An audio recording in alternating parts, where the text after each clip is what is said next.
What was the best you have no power here moment you have ever seen? This is a bit silly, but gave me a great feeling of satisfaction.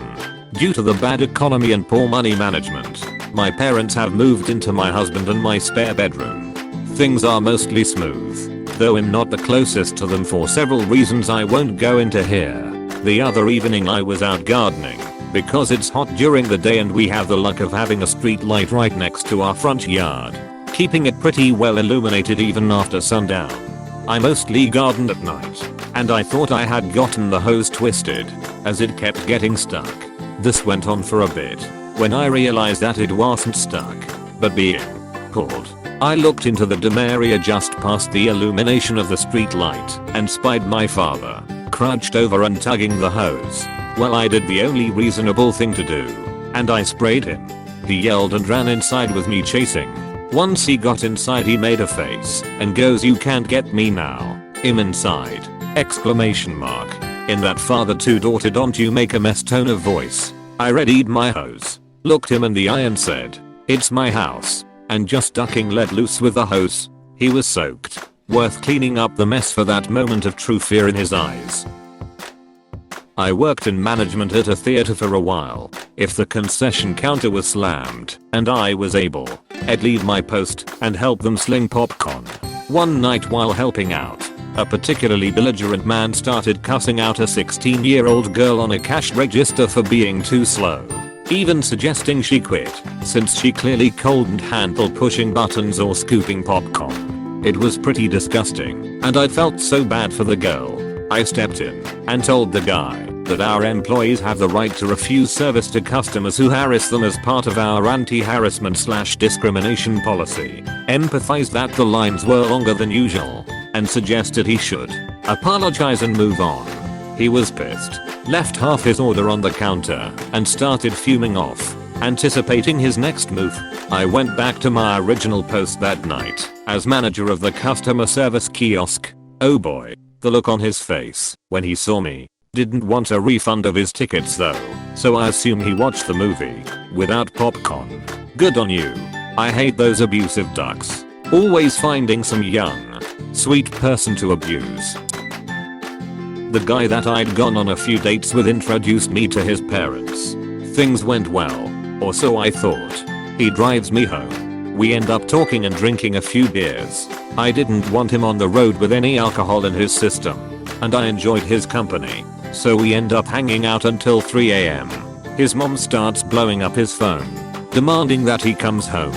So he drives himself home to find that he's been locked out of his house. His mom said that he can sleep outside. He shouldn't be spending time with someone like me. Still don't know what she meant by that, and that I'm just another stop on the pussy train. He tells her not to talk about me like that, to which she says, "When you're under my roof, I'll say whatever I want about whoever I want." So he picks up his phone, calls me, asks if he can stay at my place for a little while. It's been 7 years. We're engaged, have a dog, a cat, and a happy life. I also plan on throwing some subtle train themes into the wedding/celebration after the end of the plague. When I was in high school I worked at Popular Warehouse Club selling computers on the weekends. I was hired by the store manager via referral of a friend. I loved computers, and they thought I'd make a good salesman. So my job was to stay in the computer department and sell computers, nothing else. Well, one of the shift managers didn't like that, and insisted that I needed to go fold clothes for a while, as in, half my damn shift. I told him that the store manager had instructed me never to leave the technology department, but he insisted. This went on for several weeks. The store manager showed up one weekend when both the power tripping shift manager and I were working. The store manager walks up with the shift manager closed behind. Store manager slaps a stack of green bar paper link. Google.com/search. SCLIENT equals PSY-ABNVED equals 0 RUQEDVZN4OTs ARCJXIABCOQ4DUDCAW and UACT equals 5. This was a while ago. Down onto a shelf and points to some highlighted numbers. He looks at the shift manager and says, "Do you see this? This is our average technology sales numbers for the weeks you are on shift. See this number over here? This is our average technology sales numbers for weeks you are not. At this point, it would be more cost effective for me to simply fire you. What do you think of that solution? The guy stammers and stutters like a toddler caught bullying another kid on the playground. Fortunately, the dude wasn't fired, but the store manager made it clear that when I was on shift, I was not to leave the technology department unless I was on break or there was a fire in the store. That shift manager never said another word to me. The best jobs are when management has your back. Knowing this and the value of what you bring to the table is the best thing that manager could have ever done. I hope you kept this as a reference for future jobs. There is that other side of that sword, when you are so good at the job you do that you oblivious are over qualified for, that a bad manager that you think is good keeps you there because they can't afford to lose you at that position. I worked for 8 years servicing communications equipment on site. 5 of those years were as the department manager. When oil was found in our area, we got so busy we could barely even think. Most of my team were pulling 12+ hour days 6 days a week and we were struggling to hire people quick enough. One day, the CEO texted and said he hired an assistant manager for me, which was something I desperately needed. I was dirty as hell from my previous job and swung by the store to pick him up and take him to one of our sites where he would be doing paperwork. The moment he got in the truck, he immediately started talking shit. He started telling me about how everything we were doing is ducked up and the department manager was a total moron and he would have my job within a few months. I just sat and mostly listened. He obviously didn't know shit about my industry and every time he would say something wrong, I would try to politely correct him and he'd either backtrack or insist that I was trained wrong. When we got to the site out in the middle of the West Texas desert, he complained about the layer of dust on everything and ordered me to clean up the entire site. When I sat down at my desk, the guy continued to bitch my ear off about everything that was wrong and chastised me for sitting down at my desk when he told me to clean up the site. So I called for a taxi, filled out a notice of termination, and handed it to him. He looked absolutely shocked. Then he defiantly protested that only could fire him. I said, right? He sheepishly nodded. So I stuck my hand out for a handshake and introduced myself. I can teach anyone how to service equipment, but I don't have a clue how to teach someone to not be an asshole. I had a boss whose #1 hiring philosophy was we can teach people work skills, but we can't teach them what their parents should have taught them. Been a guiding principle for me when hiring ever since. Some secretary of some branch of a state agency would go on a power trip and stamp "Do not copy" on things that she sent to local agencies. Well, I work for an oversight agency and I needed a copy. Locals were terrified, so I rolled my eyes and called to explain that the locals and I were basically the same entity. Woman started to have a conniption fit, but she got real quiet when I cut her off and said, "Fine, I'll issue a subpoena. What's your name and job title?" She answered, and the sheriff served her a subpoena for what I wanted. Guess she wasn't used to that. A few years ago a guy stopped me in the hardware store and asked if I was a painter. I looked down at my painter's whites and said, "Yeah, I do historical restoration work." He asked how much I charge per hour, and when I told him, he immediately told me I was too expensive and dropped my rate by 25%. I had already given him my number, but he kept belittling me and saying I wasn't worth it. I just told him that I already had a full-time job and this would be in my off hours, so it needed to be worth my while. He finally let me leave the store, then called me 3 or 4 times, each time hemming and hawing over if he wanted to actually use me or not. He's got a bunch of properties. It would be a sweet gig, but not at those prices. And I just kept telling him that's fine. Don't use me if you don't want to. Eventually I recognized his number and stopped picking up. He really thought he had some sort of power over me, and I'd jump at the opportunity. Luckily I didn't have to take the work. I was making good enough money as it was. He would have nitpicked absolutely everything, and probably not paid me at the end anyway. But he was so certain he'd have power in the situation that he didn't seem able to comprehend me not wanting to barter with him. When an unhappy client threatens to go hire a better lawyer, They don't seem to get that this isn't a threat when they aren't paying me. In my professional experience, it is exceedingly rare to be fired by a client you don't want to fire you. I've worked at a law firm for only a few months, but yeah, every time a client has fired us, like 3 times, everyone at the office is like, oh thank God, apostrophe. That would be a customer we had named Nick. I'll leave his last name out to protect the stupid. He would email us and always CCEDITOR at common. Most of his emails were things like nothing fucking works. None of the national newspapers responded. I imagine some underling just rolled his eyes and deleted them. Finally he said, fix this in 5 minutes or I cancel. My manager says, let me see that email. He responded, thank you. I cancelled your account. We don't want customers like you anyway. If you want to contact the media, that's your call. I'll happily provide the months of threatening emails you sent to my staff. He gave us months of headaches over a 45/quarter account. We definitely didn't need him. I wasn't good at returning library books when I was a kid. I got lectured by my school librarian about it a lot. Fast forward 20 years and I'm a supervisor at the local public library, and my former now retired school librarian goes there. One day I see her sneaking around the front desk instead of coming back to say hi to me, and I immediately figure something's up. I go up to say hi, and she acts exasperated and tells me she was trying to avoid me because she had overdue books. So I put on my reading glasses, pulled them down over my nose, and delivered the same lecture she'd given me countless times about being responsible and turning in books on time. When I was working customer service for a restaurant delivery service, not unlike DoorDash, I had a customer send in a complaint about hair in their food. The hair was sitting on top of the food. I checked their account, and they had one order on their account, which is a red flag. I check their phone number and find multiple accounts, each other 1 to 2 orders, all of them complaining about hair in the food. I deny a refund because the customer has actually used the same identical photo for the last order since they ordered the same thing. The customer tries to argue with me, threatened to never use the service again. Typical stuff that they always say. Eventually the customer gives up and ends the call, then immediately tries again. I get the support request, see who it is, then deny the refund again. She ends the call, then tries again. The person behind me gets the call. I tap the person on the shoulder and show them what I pulled up on my screen, and that person denies the refund.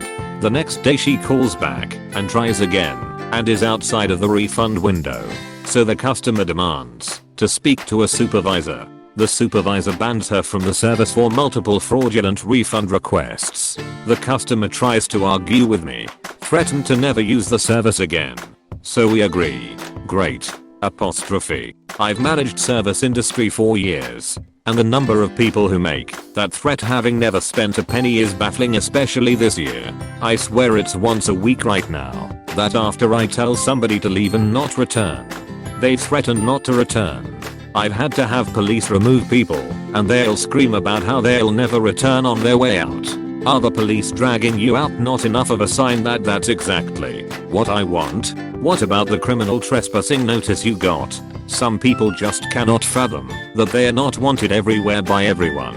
Some dudes would walk in for the first time and loudly declare, I'm finally here, like they just got back from liberating France, and it was just a big ol' red flag that declared I will demand special treatment the entire time I'm here. Apostrophe.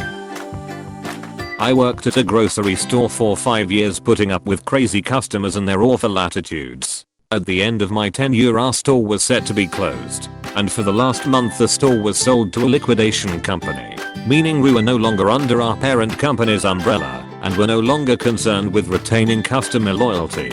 I got to tell customers no and respond with every bit of sarcasm and disdain to every Karen I encountered for 1 month until the store officially closed. Geez, did you just skip to work every day for that last month? I would love to just hang out in the store and witness the deserved sass. Customer service is rough. That last month was the most relaxed month in retail I ever had. I'd only finished college and was finally comprehending a world where I could relax after hours. We were allowed to go in casual as long as we wore our work smock. and just about all of our standards went out the window. When I was covering the customer service desk, I was even making sandwiches for lunch in full view of the customers while I was tending to them. My personal favorite was when someone in their 50s complained about how we were no longer honoring the flyer for something in sale. Detergent, I think. Anyway, he's going on this tirade about how he'll just go to another store and he wanted to talk to a manager. I just told him we weren't with the company anymore, and it didn't matter if he talked to a manager because he still wasn't getting anything extra from us. The safety was off. I joined the Army Reserve in 1983, in between my junior and senior year in high school. Going to drill one weekend and we were doing war games with another reserve unit. They mailed everyone a letter with the challenge and response to be let into the unit. As a lowly private, I was standing guard at the entrance and had to say the challenge. Everything's going good until a city police car pulls up and the cop is a new lieutenant. I give the challenge and he just look at me. I say it again and he said to just let him in because he didn't know it. He starts getting belligerent and I ask him to turn off the car and step out. He gets out and starts yelling at me. The sergeant major heard the commotion and comes over and hears the young lieutenant a new asshole. It was very satisfying to watch, and I learned that day that even though a second lieutenant outranks a sergeant major, it really doesn't matter because the sergeant major had been in for 20 years and didn't put up with any bullshit. I personally had one that I'm quite proud of. I was one of 2 mechanics responsible for an annual inspection on a Piper Arrow fixed wing prop aircraft. Aside from dismal compression ratios and some odds and ends in the aircraft that could be overlooked by technicality, there was a problem with the main landing gear motor, the down and lock cycle for that aircraft is required by the OEM and by extension federal law to be 30 seconds or less across one cycle of the motor. This plane's gear requires 3 to 5 cycles across about 2 minutes to achieve downlock. I told the owner, who was a famously sleazy lawyer, that he can't fly his plane and I won't sign off the annual until the main landing gear are fixed. The lawyer told me to sign off the annual and he'll get to fixing the gear some other time. When I said no, he proceeded to threaten my job and demanded to have the plane back so he could get another mechanic to sign it off as airworthy. I laughed in his face and pounded his aircraft and notified the FAA. The man eventually gave his aircraft to my business I was working for at the time by way of title lien in order to pay off the massive hangar fees he racked up from his plane sitting in my shop. Aside from dismal compression ratios and some odds and ends in the aircraft that could be overlooked by technicality, there was a problem with the main landing gear motor. The down and lock cycle for that aircraft is required by the OEM and by extension federal law to be 30 seconds or less across one cycle of the motor. This plane's gear requires 3 to 5 cycles across about 2 minutes to achieve downlock. It's kind of cool how my brain can read a whole paragraph and not understand any of it. I worked at a movie theater and some customers were adamant that a staff member had stolen their wallet after they dropped it. Turns out that these people just called and see and found the wallet once they actually looked for it. They got irate with literally everyone, from the mall security to the managers to the staff. Mall security finally said get the duck out and the customers went you can't say that. This isn't your theater. We're customers. Mall security guy promptly said this is my mall and I can do whatever the duck I want. I love that security guard and I hope he gets nothing but the best in life, as he deserves. Absolute king shit. New CEO came to our department on the first day of his work. He didn't have a pass card yet and a lower level employee told him that he can't enter without pass card. CEO got upset and ordered a worker to let him in. But the worker insisted, show me the pass card or you're not entering. Semicolon. Few days later this worker got a bonus. Did said CEO grant the bonus? Sorry if that's a stupid question. Yes. At the beginning he was very upset and told the worker he will be fired. But later when he found out that there are explosives in this department and entrance rules are very strict, he granted the bonus. Probably watching a few Texas TPS officers realize they couldn't shut down a whole airport. I was working as a flight instructor at small airport on a Saturday afternoon. We had one plane that had an issue on takeoff and veered off the runway. It cartwheeled and totaled the airplane, but fortunately the pilot was not seriously injured. I had a student who was next in line for takeoff when it happened. He called me from his phone as it happened. I hopped in the airport car with one of the rampers and drove out to the plane with a radio to inform inbound planes to use the other runway. We had no control tower. On the way to the runway I called the airport manager who drove to the airport, and on his way he made a phone call to officially close that runway. About 30 minutes later a metric duct and a DPS officer showed up and immediately tried to close the whole airport, treating it like a giant crime scene. They were careless driving around the airport like they owned the place, ignoring the planes that were moving around, and crossing our only open runway without regard to inbound traffic. A mechanic and I tried to tell them to be careful, and they got mad at us. One of them told me they were locking it down a couple times, meaning the whole airport. Now I was a broke ass flight instructor, and I had a flight that afternoon that was ultimately going to help pay for me to eat that week. The airport manager was a short stereotypical country guy, also former Navy. He was not intimidated at all by the cops trying to close his airport. When he showed up I was about to go out with a student who was pre-flighting for a cross country. There were about 5 cops in the lobby, me with my flight bag, the airport manager, and a mechanic. One of the cops saw my flight bag and said, "I don't know why you have that or why he's out of the plane. You aren't going anywhere." The moment he finished his sentence the airport manager said, "It's one runway that's closed. The airport is still open." This pissed off the cops. I was about to head out the door, and one of the officers said he was driving out to the disabled plane. I'd key. The pilot had been gone for about an hour. The mechanic said, "You need to be careful," and the cop quickly retorted, "And why the hell is that?" And he said, "Because this is still an airport, and the first thing that hits you is going to be a propeller." A few seconds later a plane took off as one of the cars was approaching the runway intersection ironing in that point. I walked out, and as I was hopping in the plane with my student the same cop came up to me and said, "You aren't going anywhere. We're locking this down." I looked at the airport manager who followed all of us out to the ramp. He said, "Have a nice flight, Ajax boo." You could see these cops just fuming that they didn't have the authority to close down an entire airport because one plane went off the runway. The airport had 2 runways. Where the disabled plane was located was probably a mile or so away from the open runway. Why they were making a big fuss, I don't know. The occupant was relatively uninjured. His wife was the worst thing he had to deal with that day. He told her he wasn't going to fly. We had a good flight, and I got to eat dinner that week. It'd just get buried at this point. But your story reminds me of one I had at work. I worked at the flight service station in Yellowknife, Canada. There we have a control tower and FSS. Tower had the radios at that time of day. Pilot reports smoke in the cockpit.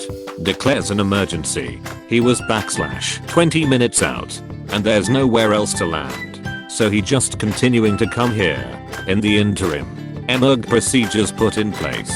Airport firefighters are out in force. IMS is on standby. The town fire hall comes out, and out comes Captain Jackass from the cops, banging on my door.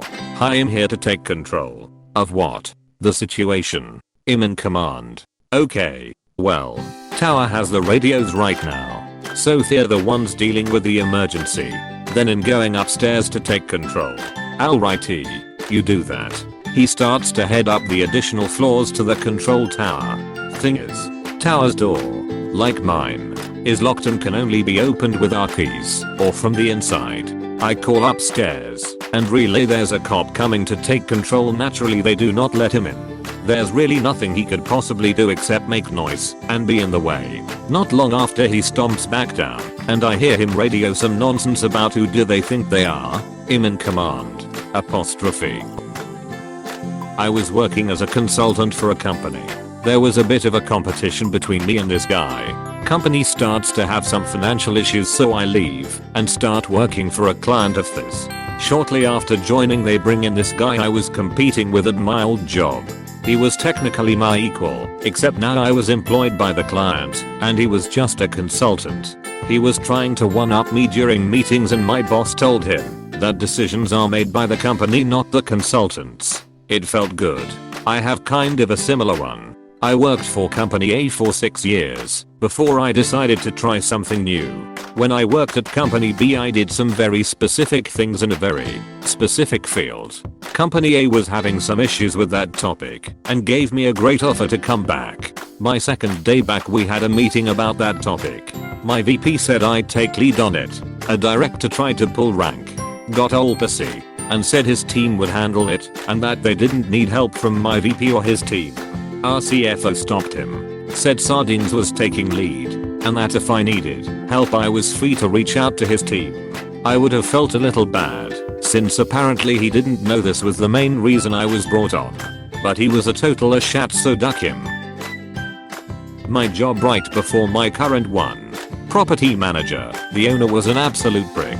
He was heartless and rude and racist, and I loathed him. I hated every day going into that job, but I needed the money. I was applying daily to my dream company in hopes that eventually it'd be accepted. In the meantime, every time I complained or mentioned something to my supervisor, I was told to shut up and get on with it. He was paying me too much to have opinions. 3 years after, we were a small office and the receptionist and assistant prop managers had quit. I finally got accepted into my dream company and happily put in my 2-week notice. In desperation, he offered me more money, a higher position, better benefits, which were laughable. When I said no, he asked why. I have never felt more gleeful than the moment of when I said I don't know. I'm not paid to have opinions here. That was a year ago, and even now the look on his stupid old face gives me joy to this day. Edit, typo and up, obligatory. Didn't expect this to blow up, but yeah, I'm petty. What's new? Lol, thanks for the awards. To those who mentioned, this was a very brief summarized version, and yes, he did remember saying it to me. He told me I was being too sensitive and should take more money. I've kept in touch with my awesome supervisor, and in the year since I've left, the position has yet to be filled. Everyone keeps quitting because they can't work with someone like him. So, bahahaha. Edit 2. Also, since a few people asked, the new job, a year-ish in, is doing great, and still to this day almost cried the thought that I have benefits that include health insurance and a boss that doesn't call me sweetie in a tone that indicates I can chew gum and walk at the same time. My dad is 6 feet 3. I'm 6 feet 10. Sometime in my early teens, I shot past him. Dad was a yeller, not doing what he thought I should be. No discussion. Just yell. But I realized at some point that he wouldn't yell at me if he had to look up while he was doing it. I don't remember what our last argument was about. I just remember that I'd sort of caught on at this point. So I'm in my room in front of the computer. Dad comes in and starts yelling at me. I eventually stand up and start yelling back. Dad makes an excuse to leave. Dad comes back about a half hour later and starts yelling again. But at this point, it's all I can do to not just laugh. I know that the instant I stand up, the argument will end. It actually wound up being really good for our relationship, because Dad realized that he actually had to make valid points, rather than just going into former drill sergeant mode. Edit, obligatory. This blow up etc etc. It looks like I unintentionally may have hit a raw nerve for a lot of people, for which I apologize, and I don't think that I had it anywhere near as bad as some of the people who replied. All I can say is that if you find yourself in a situation where you've got parents whose first response is intimidation or worse, look at how most people who responded eventually got out of the situation. Hang in there, it gets better, and you can find people who will help you if that's what is necessary. I started working for a welding company as an engineering manager. We were selling an extremely complex weldment pressure tank that goes under the shitter. 9k. Out costs were 3k. The owner took the bid to get in with this big company. The owner legit said we'll make it up in volume. We weren't. Anyway, the buyer for the larger company was a huge bitch and would regularly yell on phone calls. We sent them a letter that we would honor the last 5 tanks on the current PO at the same price. I didn't even want to do that, but after that they were going up to 10k per. She drove down with her boss the next day and demanded an explanation and threatened to pull the business. I replied that we were losing 5k per tank and couldn't do it anymore. She demanded evidence, which I already had pulled up, and simply turned on the projector. I said, "As you can see, we cannot continue to make this part at such a huge loss, and I don't think anyone can make it for the original price. So if you have to pull the business, we understand." Apostrophe. Her boss tripped over himself, cutting her off, and said they weren't pulling out, and actually thanked us for honoring the current PO. I didn't have many run-ins with her after that. When I was still a child, I saw how abusive my grandparents were to my parents when they used to stay in their house during their early years of marriage. When they were broke, they are forced to accept the abuse and swallow their pride, knowing that they are still indebted to them and had nowhere to go. Once they have enough money to leave my grandparents, they moved to a small rented house. My grandparents came for an unannounced visit and berate my dad for living in such a shanty house and how ungrateful he was for leaving their home. My dad was silent until they start blaming my mother for being a wife that brought bad luck to my dad and how she poisons him into moving to a new home. My dad weren't having any of their bile anymore and kicked them out. They stopped talking until my grandfather was dying of leukemia. My mom was the one who persuaded my dad to see him before he passed. Please click subscribe if you enjoyed this video.